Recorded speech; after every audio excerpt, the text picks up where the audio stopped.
Before we talk about acid-fast staining, we need to first discuss what it means for a cell to be considered acid-fast.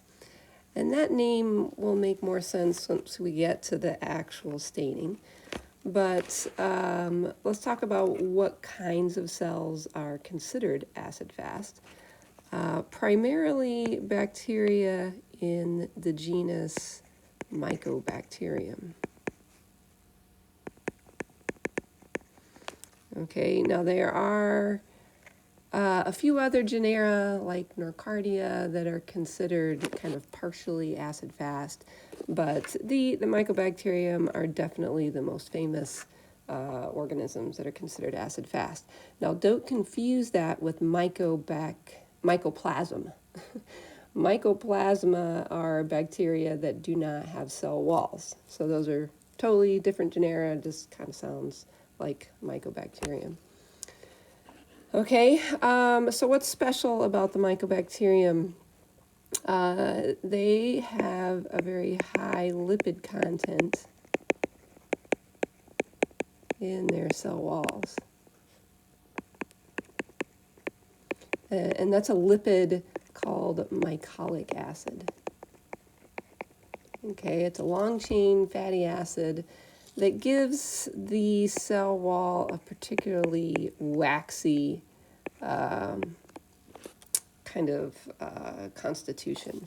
All right, so when you think waxy, you think like wax paper. If you splattered some water on wax paper, right, it just kind of beads up.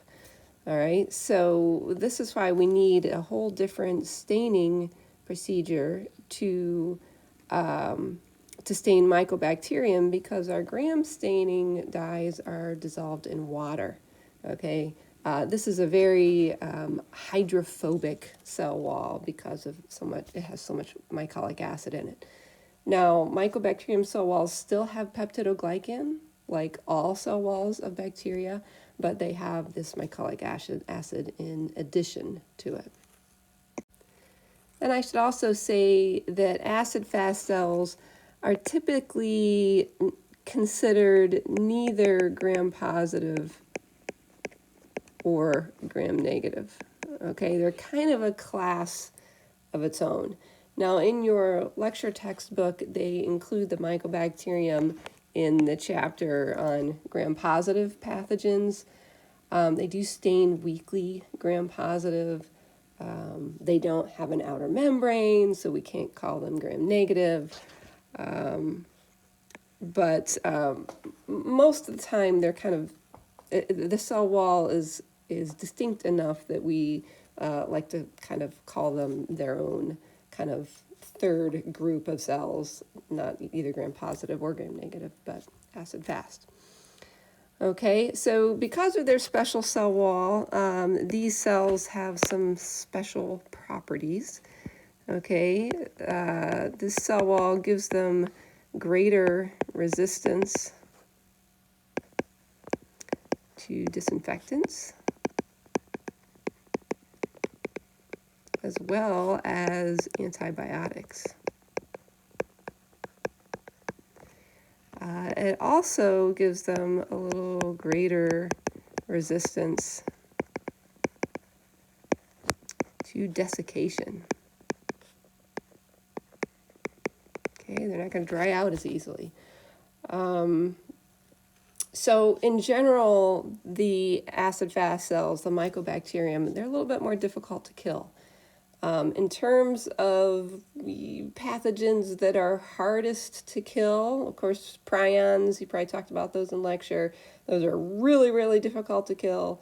Next, bacteria that form endospores. I'm going to talk about that a little bit here in your next lecture. Kind of right below that are going to be the Mycobacterium. Okay, they just are a little bit hardier in terms of disinfectant resistance. We don't have as many antibiotics that can penetrate that waxy cell wall. Think about a Mycobacterium that maybe is coughed out of the lungs, maybe lands on a desktop. It's actually going to be viable maybe up to weeks. because that waxy cell wall keeps them from drying out.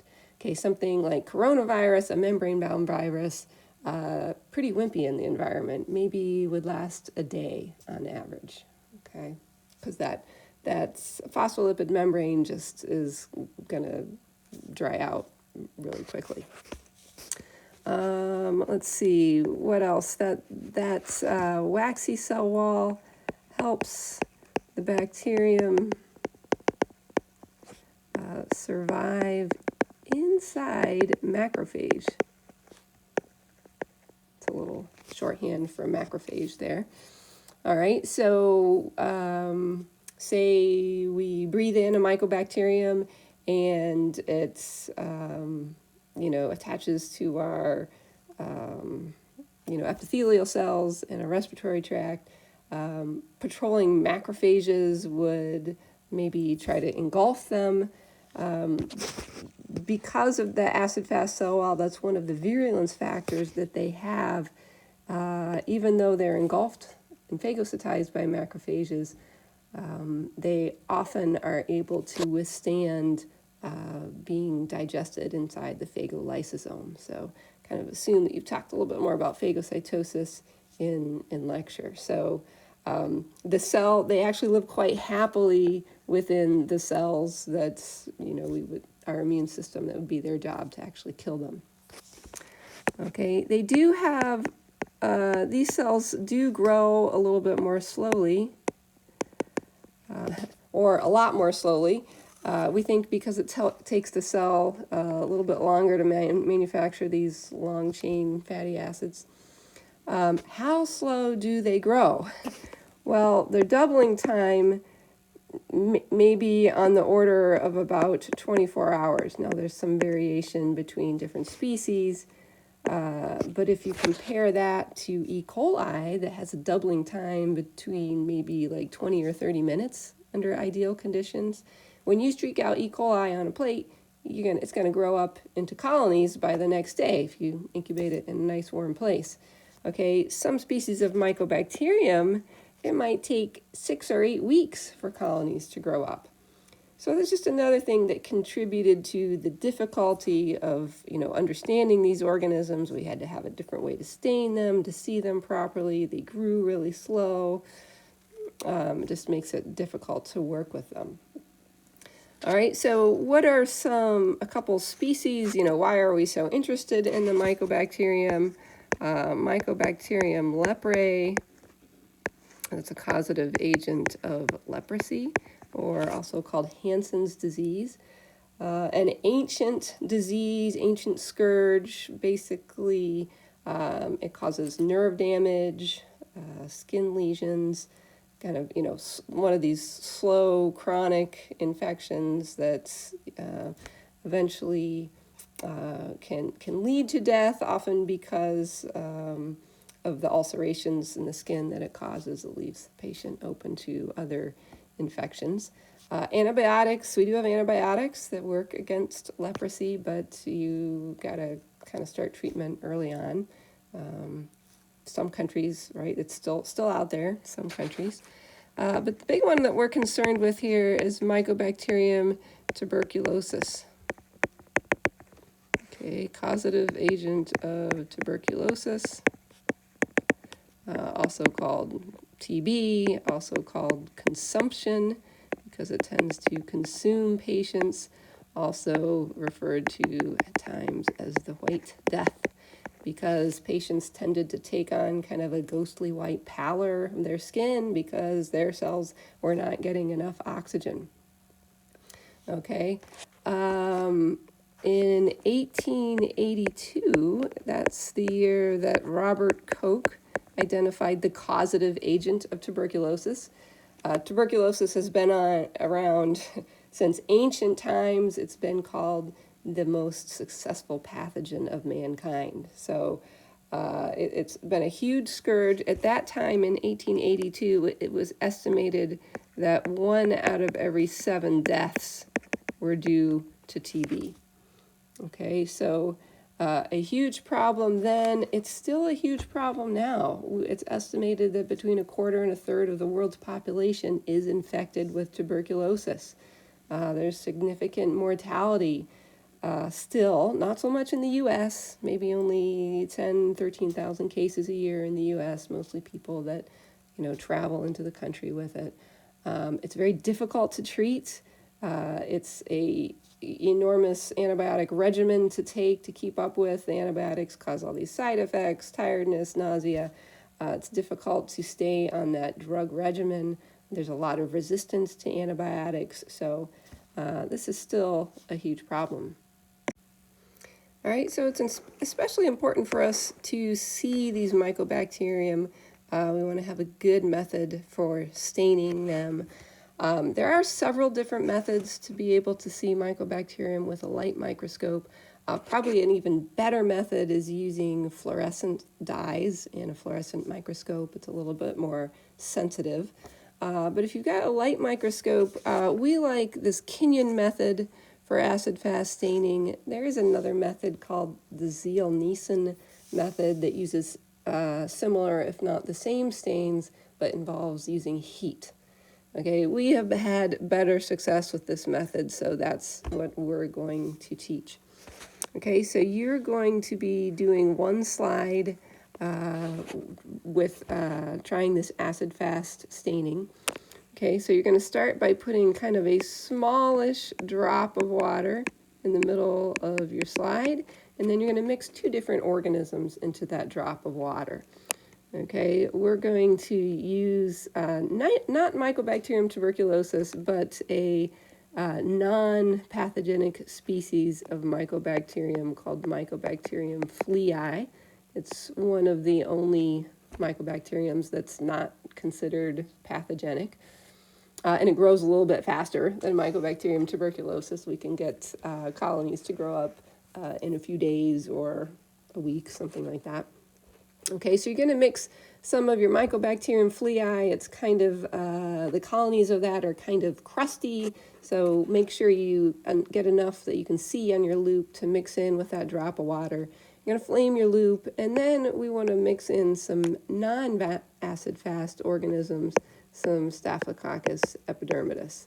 All right, and you might want to use your needle for that. Sometimes we get smears of cells that we get all Staph epidermidis and very little Mycobacterium flea. So if you use your needle to get, just a very small amount of cells and mix that in there, then it won't overwhelm the Mycobacterium.